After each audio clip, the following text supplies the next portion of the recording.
What if I told you that the most profound changes in your life never begin with effort, but with the quiet loosening of the grip you've been holding for so long?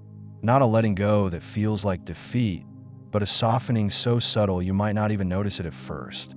It arrives in the space between one breath and the next, in the moment when you stop pushing and something inside you simply exhales. You might be sitting at your kitchen table, staring at a cup of tea that's gone cold, and you realize you haven't been thinking about the next step, the next plan, the next thing you're supposed to fix or achieve. There's just the light coming through the window, dust particles suspended in the air, and a strange sense that something has shifted without your permission, without your effort, without your control.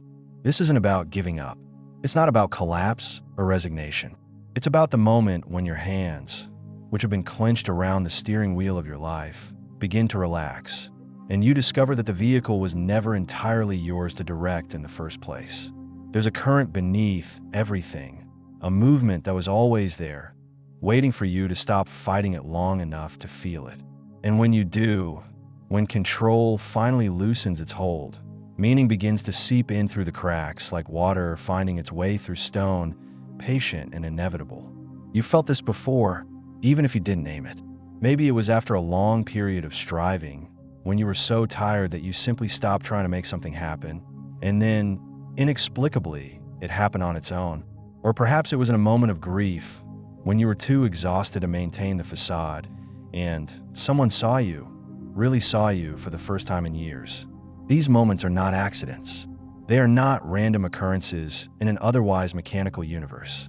They are whispers from a deeper place, a place that Jung called the unconscious, but which you might simply recognize as the part of you that knows things your conscious mind has forgotten or never learned. Nothing in your inner life is a coincidence. The dream that woke you at 3 a.m, the song that made you cry for no apparent reason, the sudden memory of your childhood bedroom that arrived while you were washing dishes, these are not random firings of neurons. They are messages, symbols, breadcrumbs left by a part of you that is trying to guide you home. And home is not a place you left behind.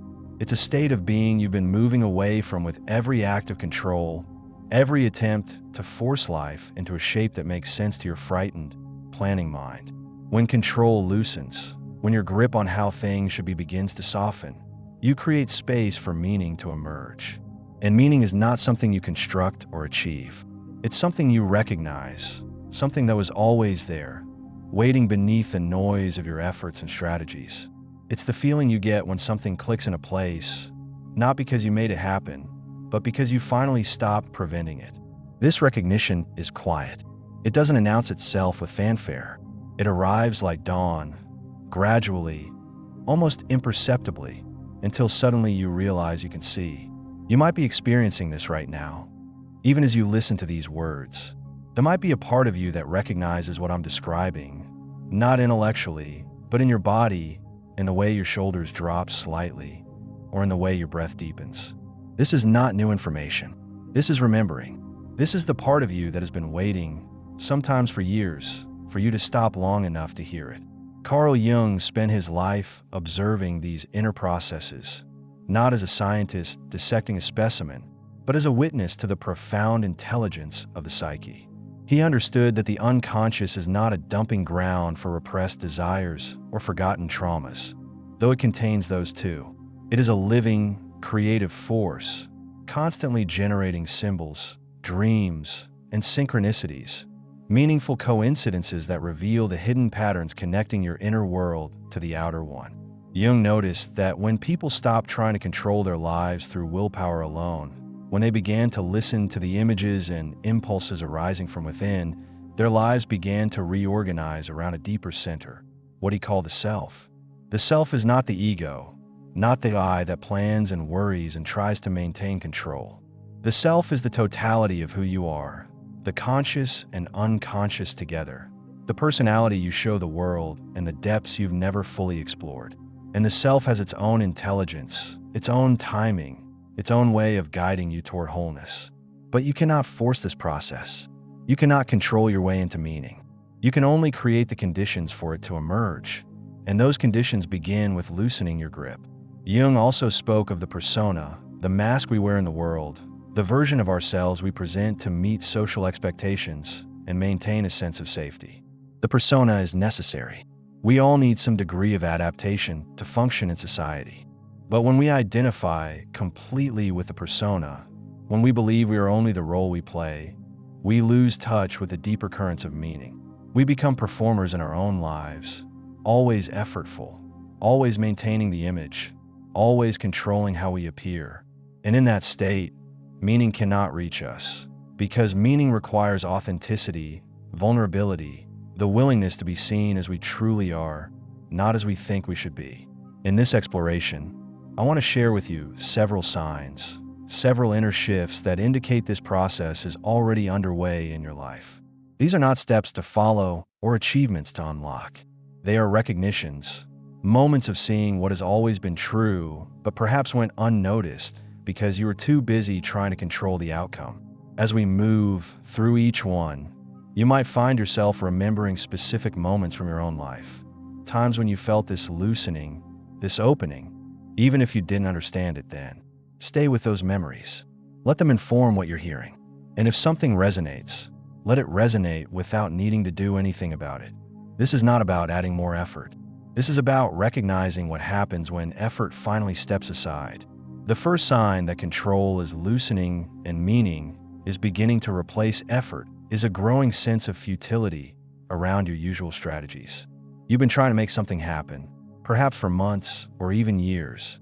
Maybe it's a relationship you've been trying to fix, a career path you've been forcing yourself down, or a version of yourself you've been trying to become. And suddenly, not dramatically but quietly, you notice that nothing you do seems to work anymore. The techniques that used to provide at least temporary relief, the planning and analyzing and pushing, they all feel hollow now, like going through motions that have lost their power. This can feel frightening at first. You might interpret it as failure, as evidence that something is wrong with you. But if you sit with it, if you allow yourself to feel the futility without immediately trying to fix it or escape it, you might notice something else underneath. A kind of relief. A sense that you're being released from a burden you didn't even realize you were carrying. The burden of having to make everything work through sheer force of will. I remember a period in my own life when I was trying desperately to control how someone perceived me. I would rehearse conversations in my head, carefully crafting responses that would make me appear intelligent, thoughtful, together. I monitor my words, my expressions, even my posture, always adjusting, always performing. And then one day, in the middle of a conversation, I simply forgot to control it.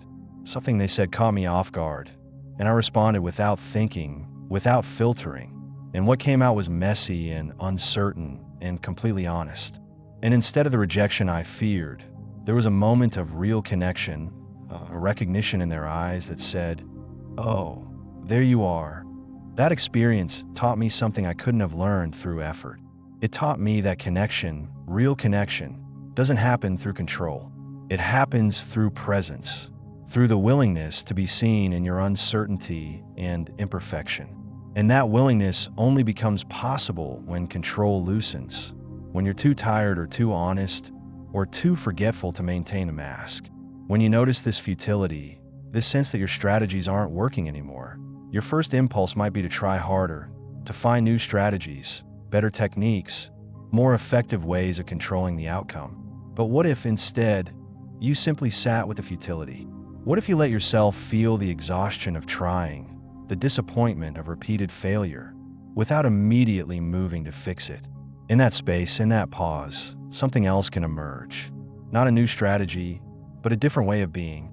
A way that doesn't require constant effort because it's aligned with something deeper than your conscious intentions. This is what Jung meant when he spoke of the unconscious compensating for the one-sidedness of consciousness. When your conscious mind is locked into a pattern of control, the unconscious begins to undermine it, not to sabotage you, but to restore balance. The futility you feel is not a sign that you're failing. It's a sign that a deeper intelligence is at work, gently dismantling the structures that no longer serve your wholeness. You might also notice that during this period, you become more forgetful, more distracted. You miss appointments you would normally never forget. You lose track of time. You find yourself staring into space, not thinking about anything in particular, just drifting. This isn't laziness or depression, though it might masquerade as those things. It's your psyche creating space, pulling your attention away from the external tasks and goals that have consumed you, redirecting it inward, towards something you haven't been paying attention to. The second sign is a subtle but persistent feeling of being watched, or perhaps more accurately, of being known, not by another person, but by something within yourself. You might be going about your day, performing your usual routines, and suddenly you have the sense that there's a witness inside you, a part of you that sees through the performance, that knows you're not fully present, that recognizes the gap between who you're pretending to be and who you actually are. This can be uncomfortable. Most of us have spent years, sometimes decades, avoiding this inner witness. We keep busy, we distract ourselves, we fill every moment with activity or entertainment or planning, anything to avoid the quiet space where this witness resides. But when control begins to loosen, when you're too tired to maintain the constant motion, the witness becomes harder to ignore. It's not judgmental, this witness. It doesn't condemn or criticize, at least not in the way your inner critic does. The inner critic is part of the ego's control system, constantly evaluating and comparing and finding you lacking. The witness is something else. It simply observes. It sees you clearly, without the distortions of fear or ambition or shame. And in that seeing, there's a strange kind of relief, because finally, someone knows. Even if that someone is just another part of yourself. Jung called this the observing ego, the capacity to step back from your immediate experience and watch it unfold without being completely identified with it. It's a crucial capacity for psychological growth because it creates space between stimulus and response, between impulse and action. But it's not something you can force into being through effort. It emerges naturally when you stop running, when you allow yourself to be still enough to notice that you're not just the actor in your life's drama, but also the audience, and perhaps even the playwright. I've noticed this witness most strongly in moments of emotional intensity, times when I would normally be completely swept up in the feeling, whether anger or fear or desire. But instead, there's a part of me that remains calm, almost curious, watching the emotion move through me like weather passing through a landscape. It doesn't stop the emotion or diminish it. It just adds another dimension to the experience, a dimension of awareness that wasn't there before. This witness is connected to what Jung called the self, that deeper center of personality that transcends the ego's limited perspective. The self sees your life not as a series of problems to solve or goals to achieve, but as a process of becoming, a gradual unfolding toward wholeness. And when you begin to sense this perspective, even faintly, your relationship to control begins to shift. You realize that you don't have to manage every detail, because there's a larger pattern at work, a pattern that includes but also transcends your conscious intentions. The third sign is a growing attraction to stillness, to silence, to moments of simply being without doing. You might find yourself sitting on your porch longer than usual, watching the sky change color as the sun sets. Or you might notice that you're less inclined to fill every quiet moment with music or podcasts or scrolling. There's a quality of receptivity developing, a willingness to let the world come to you instead of constantly reaching out to grasp it. This is not laziness, though our productivity-obsessed culture might label it as such. It's a fundamental shift in orientation, from active to receptive, from masculine to feminine in the archetypal sense, from doing to being. And in this receptive state, meaning has room to arrive. Because meaning is not something you create through effort. It's something you receive, something that emerges when you're quiet enough to notice it. I think of those moments when you're reading a book and suddenly a sentence stops you, and you have to put the book down and just sit with what it stirred in you. Or when you're having a conversation and someone says something that seems to speak directly to a question you've been carrying, even though they have no way of knowing that question exists. These are moments of meaning, moments when the inner and outer worlds align in a way that feels significant, purposeful, even sacred. But these moments can only happen when you're receptive, when you're not so focused on your agenda that you miss the subtle communications coming from the world around you and the world within you. Control closes you off from these communications. It narrows your attention to what you think should happen, blinding you to what is actually happening, what wants to happen, if only you would allow it. In the stillness, you begin to notice things you've been too busy to see. The way light falls across a wall, the rhythm of your own breathing, the subtle shifts in your mood throughout the day. These might seem like small, insignificant details, but they're not. They're the texture of your lived experience, the actual substance of your life, which you've been overlooking in your rush to get somewhere else, to become someone else, to achieve something more. Jung emphasized the importance of active imagination, a practice of sitting with images that arise from the unconscious and allowing them to unfold without trying to direct or interpret them. It's a form of receptivity, a way of creating space for the psyche to communicate on its own terms. And what people discover when they practice this, when they simply sit and watch what emerges, is that the psyche is constantly generating meaning, constantly offering guidance and insight, but only if you're willing to receive it rather than impose your own interpretations and agendas. The fourth sign is a softening of your boundaries, not in a way that makes you vulnerable to harm, but in a way that allows for genuine exchange with others. You might notice that you're less defensive, less quick to protect your position or prove your point. Conversations begin to feel different.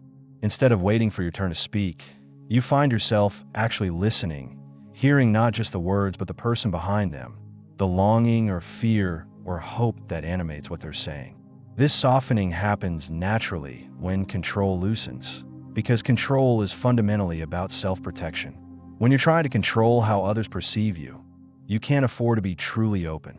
You have to maintain the image, which means keeping certain parts of yourself hidden, filtering your responses, staying on guard. But when you're no longer invested in controlling the outcome, when you've accepted that you can't make someone see you a certain way or respond to you in a specific manner, then you can relax. You can be present. You can allow the interaction to unfold organically without trying to steer it toward a predetermined destination. I remember a conversation with a friend who was going through a difficult time. In the past, I would have tried to fix it, to offer solutions or reassurance, to say the right thing that would make them feel better. But this time, I didn't do that. I just listened. And in the silence between their words, something else was communicated, something that had nothing to do with the content of what they were saying. It was a recognition of shared vulnerability, a sense that we were both navigating the mystery of being human, both uncertain, both sometimes lost. And that recognition, that moment of genuine meeting, was more meaningful than any advice I could have offered. When your boundaries soften, you also become more porous to the world around you. You notice beauty more readily. A piece of music moves you to tears. A stranger's kindness touches you deeply. You're less armored, less defended. And while this might feel risky, it's also where life happens, where meaning resides. Because meaning is relational. It emerges in the space between self and other, between inner and outer, between what you expect and what actually occurs. Jung spoke of the transcendent function, the psyche's capacity to hold opposites in tension until a third thing emerges, something that transcends and includes both poles. This function only activates when you stop trying to resolve the tension through control, when you stop choosing one side over the other, and simply hold the paradox. And in that holding, in that willingness to live with uncertainty and contradiction, new possibilities arise, possibilities that your controlling mind could never have conceived. The fifth sign is a shift in how you relate to time. When you're in control mode, time is a resource to be managed, a constraint to be worked around. You're always aware of the clock, always measuring whether you're ahead or behind, always rushing or delaying, but never fully present. But as control loosens, time begins to feel different. There are moments when it seems to expand, when 5 minutes can contain an entire world of experience. And there are other moments when hours pass and you hardly notice, not because you're distracted, but because you were absorbed, fully engaged in whatever you were doing. This is the difference between chronos and kairos, the Greek's two words for time. Chronos is linear, measurable, the time of clocks and calendars. Kairos is qualitative, the right time, the opportune moment, the sense that something is happening that transcends the mere passage of minutes. When you're trying to control your life, you live in chronos, always planning the next step, always worried about running out of time. But when control loosens, you begin to experience kairos, moments when time feels meaningful, when what's happening seems to matter in a way that has nothing to do with efficiency or productivity. I've noticed this most clearly in creative work. While I'm trying to force a piece of writing, controlling every sentence, making sure it meets some standard I've set, time drags. Every word is a struggle. But when I let go, when I stop trying to control the outcome and simply follow the thread of what wants to be said, time disappears. I look up and hours have passed, and I hardly remember writing, but something has emerged that feels true, that carries a quality of meaning I could never have manufactured through effort. This shift in temporal experience is connected to what Jung called synchronicity, meaningful coincidences that suggest a deeper pattern connecting inner and outer events. Synchronicities tend to occur when you're in Kairos time, when you're present and receptive rather than controlling and forcing. There are moments when the right person calls at the right time, when you find exactly the book you needed on a random shelf, when a dream illuminates a waking problem you've been struggling with. These events can't be explained by linear causality. They suggest a different kind of order, an acausal connecting principle, as Jung called it, that operates outside the mechanical logic of cause and effect. The sixth sign is a growing comfort with not knowing. This might be the most difficult shift of all, because our culture valorizes certainty, expertise, having answers. But when control loosens, you begin to realize that you don't actually know as much as you thought you did. And more surprisingly, you begin to realize that this not knowing is not a problem to be solved, but a space to be inhabited. You might find yourself saying, "I don't know," more often, and meaning it, not as a confession of ignorance, but as a statement of truth. You don't know how things will turn out. You don't know what the right decision is. You don't know who you'll be in 5 years, or even tomorrow. And instead of this uncertainty feeling like a threat, it begins to feel like freedom, like possibility, like the open space where something new can emerge. I think of the times I've been absolutely certain about something, convinced I knew exactly what needed to happen, only to discover later that I was completely wrong, that my certainty was just a defense against the anxiety of not knowing. And I think of the times I admitted I didn't know, when I sat with a question without rushing to answer it, and how often the answer eventually arrived on its own, not through my effort, but through a process of patient attention. Jung emphasized the importance of holding the tension of opposites, of not prematurely resolving ambiguity through one-sided certainty. He understood that the psyche's deepest wisdom often emerges in the space of not knowing, in the fertile void where the ego's certainties have dissolved, but something new has not yet formed. This is the space of genuine transformation, but requires a tolerance for uncertainty that our controlling mind finds almost unbearable. When you become comfortable with not knowing, you also become more curious. Instead of defending your position or clinging to your beliefs, you start asking questions.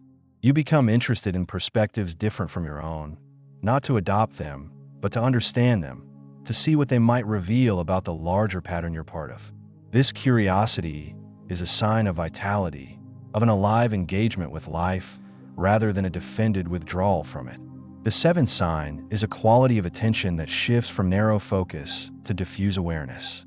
When you're in control mode, your attention is like a spotlight, intensely focused on the goal, the problem, the thing you're trying to make happen. Everything else fades into the background, becomes irrelevant. But as control loosens, your attention begins to widen. You notice the periphery. You become aware of context, of the larger field in which your focus concerns are embedded. This wider attention allows you to see patterns you couldn't see before. You begin to notice how your mood affects your perceptions, how your body state influences your thoughts, how the environment you're in shapes your experience. You start to recognize that you're not an isolated self acting on a neutral world, but a node in a vast web of relationships, constantly influenced by and influencing everything around you. I remember walking through a city I'd lived in for years, but this time, instead of hurrying to my destination, I simply walked, paying attention to everything. The architecture I'd never really looked at, the faces of strangers, the smell of coffee and exhaust and rain. And I realized that I'd been living in this place without actually experiencing it, because my attention had always been focused on where I was going rather than where I was. In that moment of wider attention, the city became alive, full of detail and texture and meaning that had always been there, but that I'd been too focused to notice. This shift in attention is related to what contemplative traditions call mindfulness or presence, but it's not something you achieve through technique. It's something that happens naturally when you stop trying to control your experience and simply allow yourself to be present to it. And in that presence, meaning reveals itself, not as something you have to search for or construct, but as something that's already here, woven into the fabric of ordinary experience. The eighth sign is a changing relationship to your own emotions. When you're trying to control your life, emotions are often seen as problems, disruptions to your plans, things to be managed or suppressed or overcome. But as control loosens, you begin to experience emotions differently, not as obstacles, but as information, as messages from a part of yourself that knows things your rational mind doesn't. You might find yourself crying more easily, not from sadness necessarily, but from a kind of openness, a porousness to life's beauty and tragedy. Or you might notice anger arising, but instead of immediately acting on it or pushing it down, you feel in your body. You notice what it's telling you about a boundary that's been crossed or a need that's not being met. Emotions become less threatening when you're not trying to control them, when you allow them to move through you without identifying with them completely. Jung understood emotions as expressions of autonomous complexes, clusters of associated memories and feelings that have a kind of life of their own. When a complex is activated, it can temporarily take over consciousness, making you feel and act in ways that seem foreign to your usual sense of self. But when you develop the capacity to observe these emotional states without being completely identified with them, when you can feel the anger or fear or desire while also maintaining some awareness that this is a temporary state, not the totality of who you are, then emotions become teachers rather than tyrants. I think of a time when I felt overwhelming anxiety before a significant event. In the past, I would have tried to control the anxiety, to talk myself out of it or distract myself or force myself to calm down. But this time I just sat with it. I felt the tightness in my chest, the racing thoughts, the impulse to flee. And as I sat with it, without trying to change it, something shifted. The anxiety didn't disappear, but it became less solid, less absolute. And underneath it, I could sense what it was actually about. Not the surface fear of the event itself, but a deeper fear of being seen, of being judged, of not being enough. And once I recognized that deeper fear, once I acknowledged it instead of fighting it, the anxiety loosened its grip. The ninth sign is a growing sense that your life is not entirely your own creation, that there are forces at work beyond your conscious control, and that this is not a problem, but a relief. You begin to notice how certain events seem to arrange themselves, how doors close and open in ways you couldn't have predicted or planned. You start to see your life not as a project you're managing, but as a story you're living, a story that has its own logic and rhythm and direction. This doesn't mean you become passive or fatalistic. It means you begin to recognize the limits of your control and to work with the larger patterns instead of against them. You make decisions, you take action, but from a different place, not from the anxious need to force a particular outcome, but from a sense of participating in something larger than yourself. Something that includes your intentions, but isn't limited by them.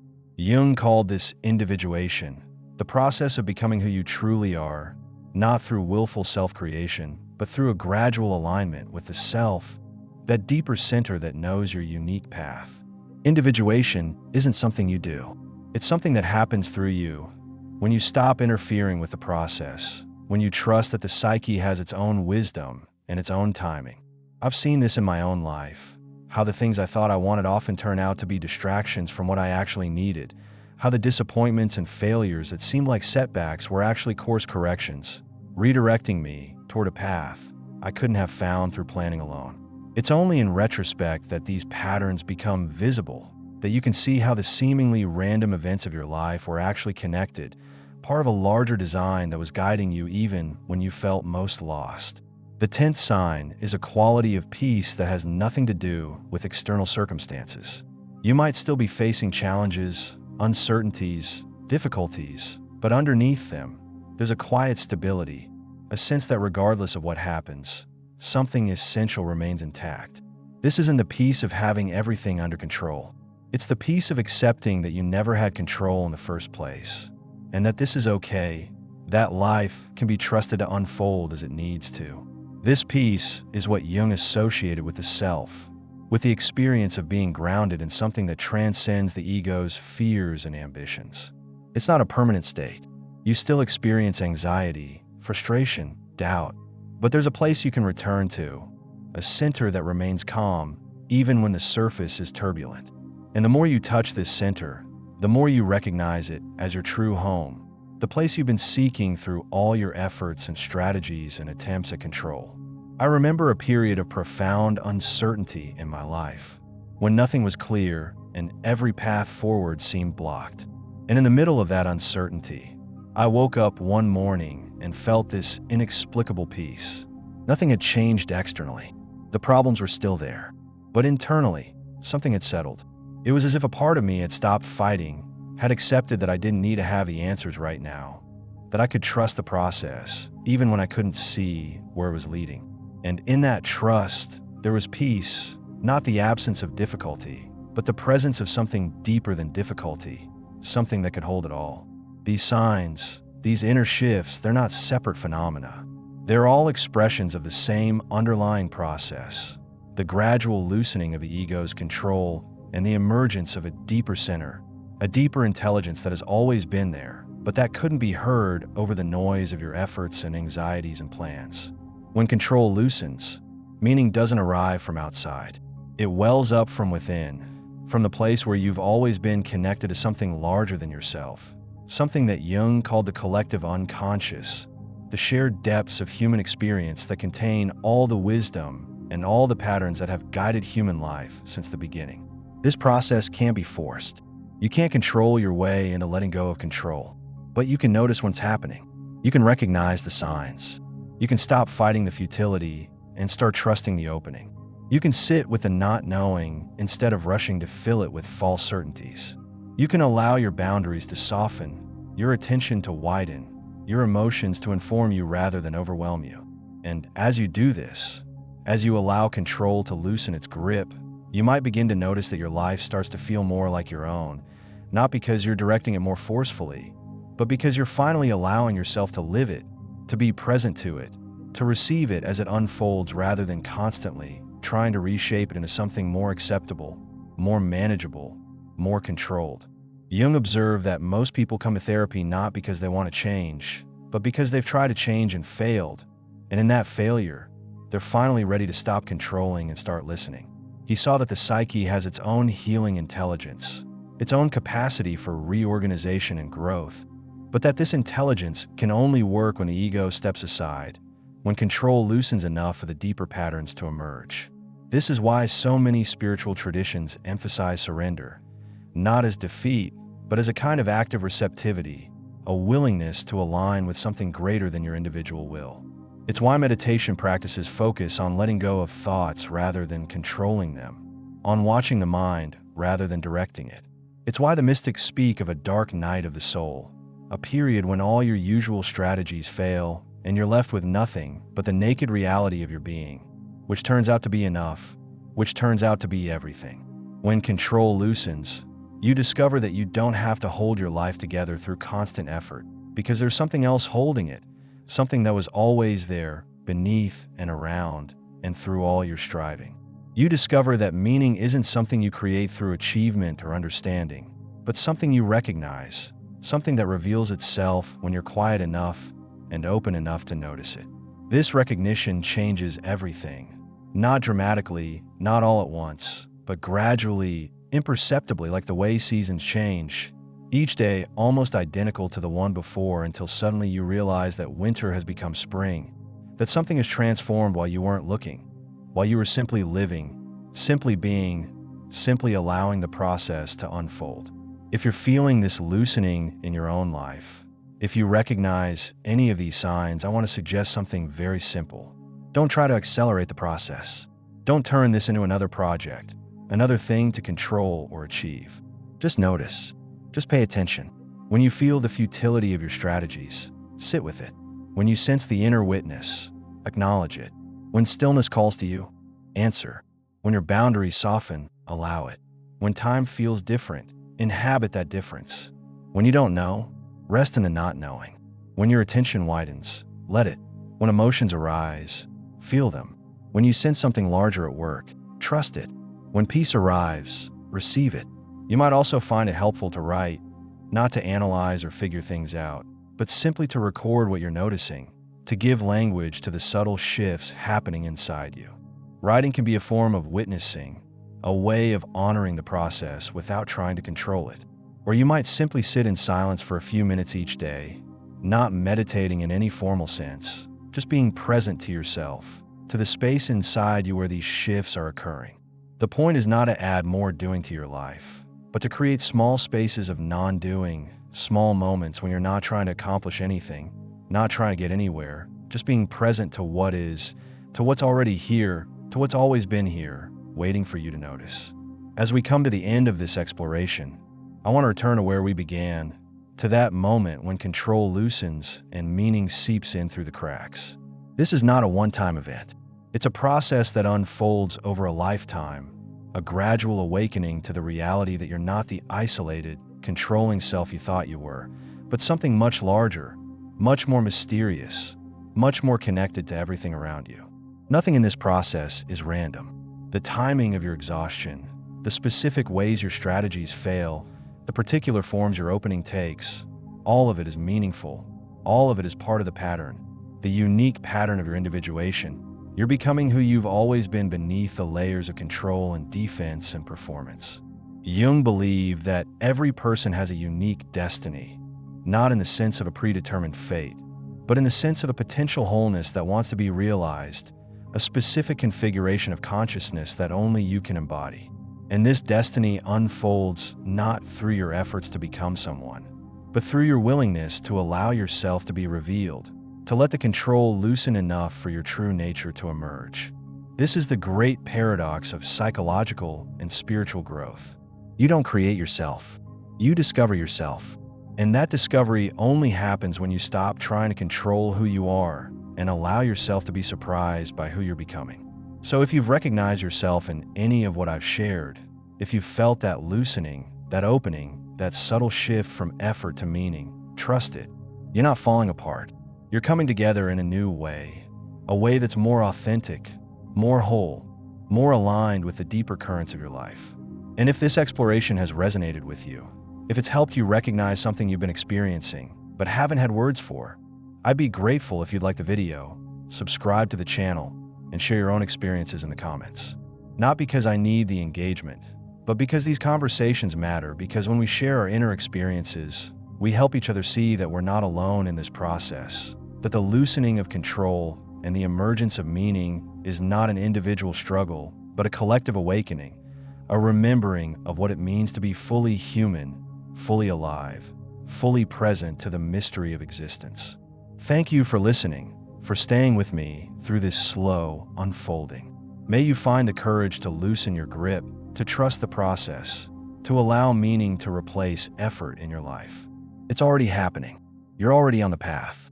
You just need to recognize it, to honor it, to let it carry you home.